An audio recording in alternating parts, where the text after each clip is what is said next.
All right, thanks for making the Locked On Ole Miss podcast your first listen every day. We are free and available wherever you get your podcasts, including YouTube. Subscribe to the channel, hit the bell. Those things always do that for us. Participate in the conversation by commenting down below and, of course, upvoting the video itself. Before we get started, I do want to let you know that LinkedIn Jobs helps you find the qualified candidates you want to talk to faster. Post your job for free at linkedin.com/lockedoncollege. That's linkedin.com/lockedoncollege to post your job for free. Terms and conditions apply.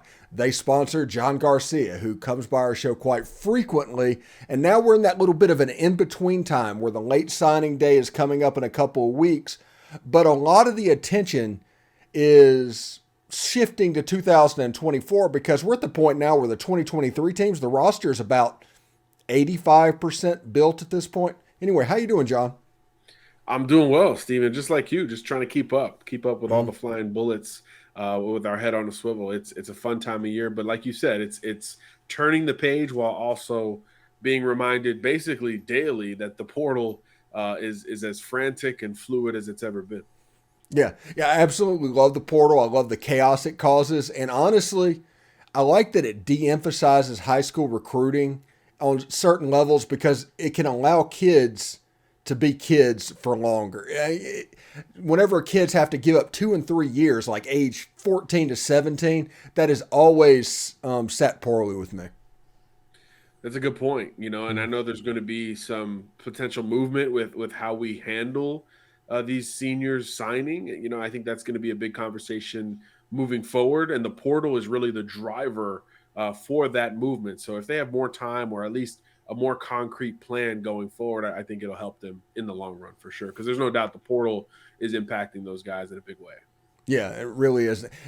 The kids will get to be kids a little bit more, but low 3 stars are not going to be getting those Power 5 jobs, 5 offers in the future. Like some kid from Holmes County, Mississippi, going up to Oxford that got a spot in the 23rd or 24th member of that class. That's not going to happen. Now, that could help Delta State. That could help Jackson State, those 1AA and Division II schools in Mississippi, but it's going to change the landscape, I think. Yeah, there's always a trickle-down effect, and then I think it goes both ways, right? Yeah, it's going to hurt those kids that are right on that bubble, but conversely, if they are worth it and play their way through it at the smaller schools, the big schools will circle right back over to them and eventually want them as portal or transfer players instead. So it all does kind of even out in the end in my mind. Yeah. Anyway, let's go to the signing day in February, what used to be the traditional late signing day. I remember being embedded with James Franklin at Vanderbilt on signing day. It was actually that class where Robert Kimdichie and Laquan Treadwell and all those signed. So I got to see another SEC coach that plays Ole Miss reacting to what was going on in real time. But that day has been de-emphasized a little bit. And now I'm just struggling. What is Ole Miss's potential for late signing day? It's not a whole lot, and that's congruent with a lot of top programs. Like you said at the top of the show, many have turned the page to 2024. All of them have really dove into that portal, which is still open for another 4 or 5 days. So, yeah, the February signing day takes a bit of a smaller hit. But, look, there's still prospects out there that are among the unsigned. 96 of the 99 top players in the country for us at SI have signed. 3 are still on the market. So those guys are going to permeate throughout the country leading into February 1st. And then there's another tier of recruit that is sort of that late bloomer, that emerger that is still going to be available. And that's where I think Ole Miss can make a move. They're going to get the last visit for Chimdi Ono, a big-time offensive tackle, emerger out of the state of Maryland. This kid was an Old Dominion commitment not very long ago, but after the senior season he put together at 6'6", 280 pounds or so, a lot of Power 5 schools, including Ole Miss, decided to jump in. Obviously, Ole Miss has made a coaching change there at the offensive line coaching post. So the new coach there, Garrison, is starting to build that relationship with Ono, he had previously recruited to NC State. And now all of a sudden, Ole Miss is going to get the last official visit in this very tight race. Penn State, Michigan State, Maryland, Rutgers, a lot of schools trying to get involved here late in the game for Ono. So he'll have eyeballs on February 1st, where he has confirmed he will officially come off the board fresh off of that trip to Oxford. Yeah, and it should be interesting to see because, when it comes to the transfer portal and everything, there's news and rumors. We did a show on Friday, and it's just titled "Rumors," Nice. because they're all over the place.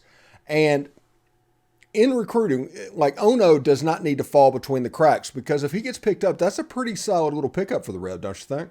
100%. That position, you brought in good talent, Bryson Sanders, Ethan Fields on the offensive front, but not a lot of depth and volume. So naturally, if he is a bit of a long-term project guy with high upside, you've got time to foster that. Or if he continues this sort of rapid ascent, he could be one of the gems and steals of the entire class, not only for Ole Miss but nationally in this class of 2023. And he's a kid who deserves some of that love and those flowers because he bet on himself. He could have absolutely signed with Old Dominion in December and could have been done with it. I think Rutgers had already hosted him between his decommitment and that early signing day. So he could have probably ended up at Rutgers, but bet on himself, set some more visits, and has enjoyed increased recruiting attention taking it into the new year. So, yeah, he could be a really interesting late ad for any of these programs that we're talking about. And if it continues from a trajectory standpoint, he could be a guy that sees the field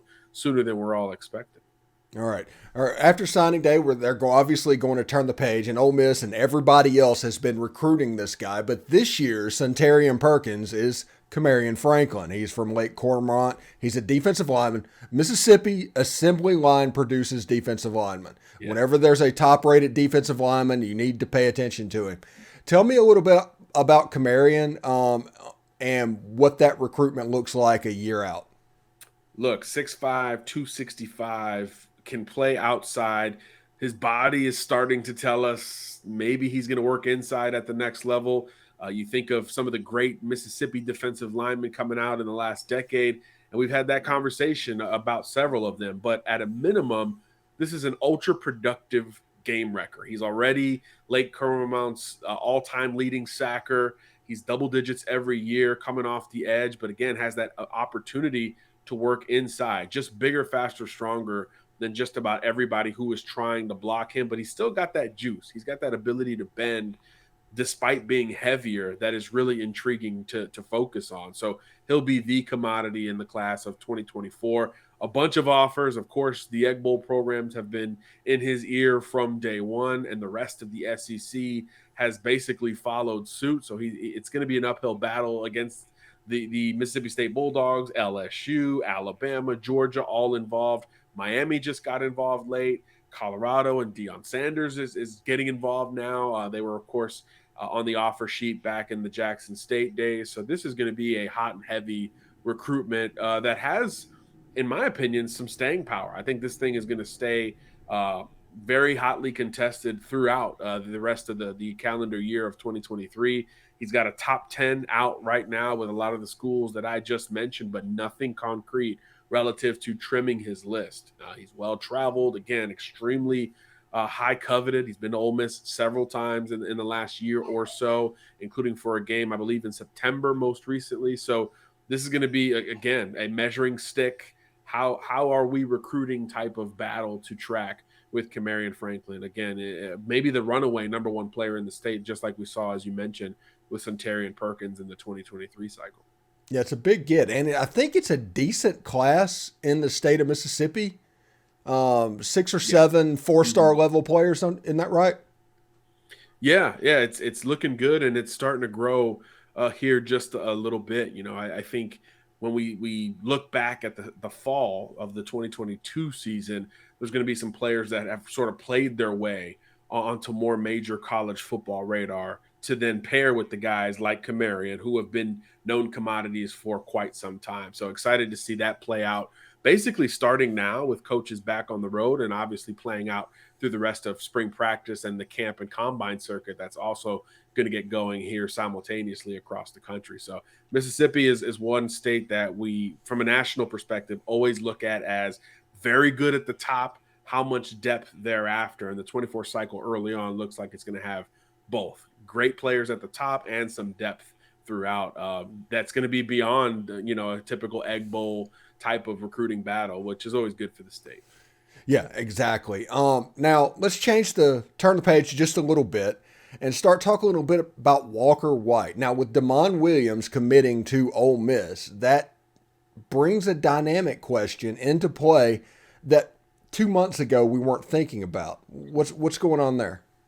It's a great question, right? Walker White, extremely familiar with Lane Kiffin, with Charlie Weiss, with Oxford in general. So he was really the guy when we started to initially think of the class of 24 for Ole Miss.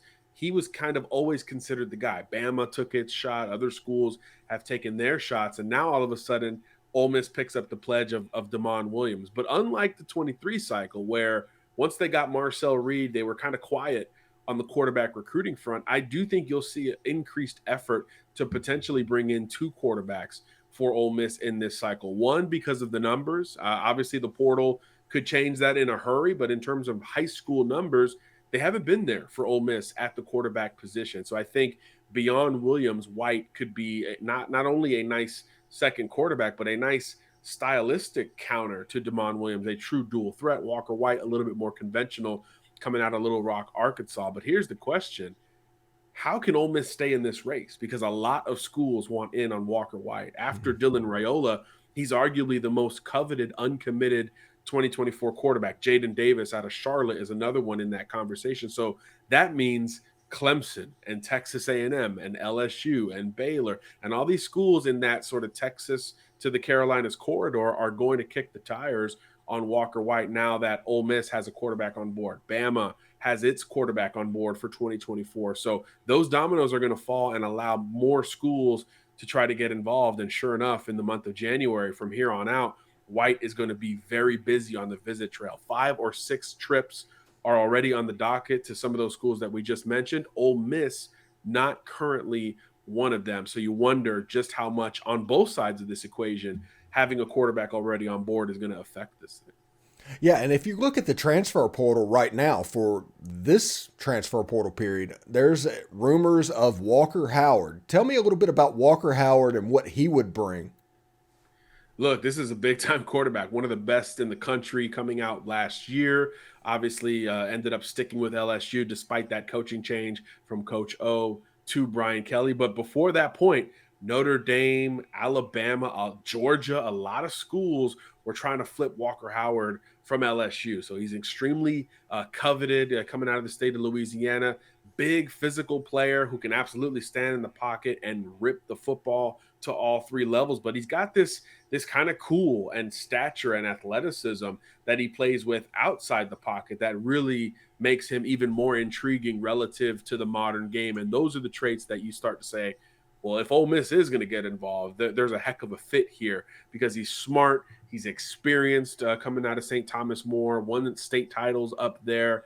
So he's a guy. He's a guy who's got all of the things that you want in an elite quarterback on his resume. He just happened to go to a program under transition at LSU that brought in a portal quarterback in Jaden Daniels, who had a great year, and now he's coming back. So naturally, players are going to start to look around at every position, especially one as competitive as the quarterback spot. So you expect a lot of schools to get involved. I think TCU has held the most buzz basically from the beginning because, one, they have raided the portal. Obviously, the offensive system is convenient for quarterbacks.